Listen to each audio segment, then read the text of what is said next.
പ്ലേറ്റും തവിയൊക്കെ എടുത്തിട്ട് വന്നേ. ഇത് മതി. കുറച്ച് വെള്ളം കൂടെ കുടിക്ക്. ചോറങ്ങനെ തൊണ്ടേ കുടിക്കാൻ നെയ്യാറ്റിൻകരയിലെ അമ്മമ്മ വരൂല്ല നോക്കാൻ. ഞങ്ങള് തന്നെ നോക്കണ്ട വരും.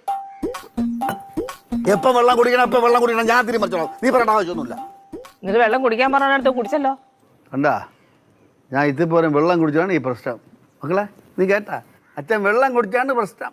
അച്ഛൻ എന്ത് തെറ്റിയാണ് ഇതൊക്കെ അനുഭവിക്കാൻ? ഞങ്ങൾ എന്ത് തെറ്റിരുന്നേ ഇതൊക്കെ അനുഭവിക്കാനായിട്ട്? എടേ കുട്ടമ്പള മോളെ കയറിപ്പോ. എന്താന്നേടാ, മാമി നാളെ പോകുന്നില്ല പറഞ്ഞ പടവലത്ത് പോണ്ട. ഒരു 4 ദിവസം കൂടെ നില്ല്. അത്രയും ദിവസം ആ മാമന് മനസ്സാനം കിട്ടിട്ട് എന്ത്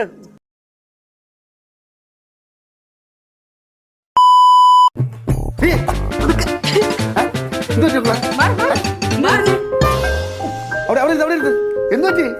അവള് ഒന്ന് വീണ് കാല് പടങ്ങിയതാ. കാല് പടങ്ങിയ? എന്റെ ദൈവമേ, ഈ പൊട്ടലുണ്ടെന്ന് തോന്നുന്നു കേട്ടാ.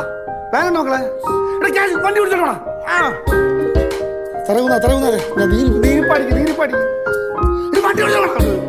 വിളിക്കാച്ചാ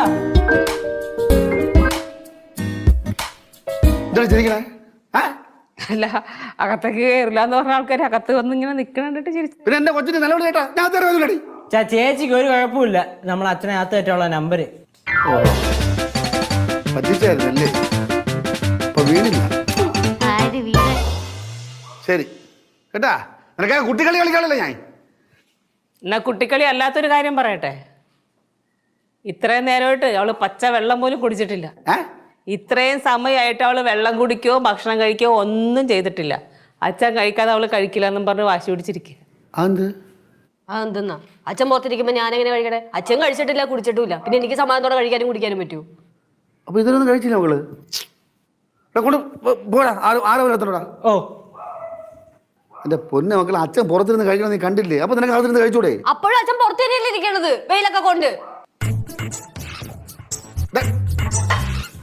കൊള്ളാം. അതാ കൂടെ വളരെ വല്ലതും കൊടുക്കോ? അതുമില്ല. ഒറ്റ പട്ടി നോക്കിണ്ട് നാളെ. നിങ്ങൾ തമ്മിലല്ലേ മത്സരം, നമ്മളെന്ത് ചെയ്യാൻ പറ്റും? രണ്ടുപേരും വാശി ചെയ്യട്ടെ. കഴിച്ചോ.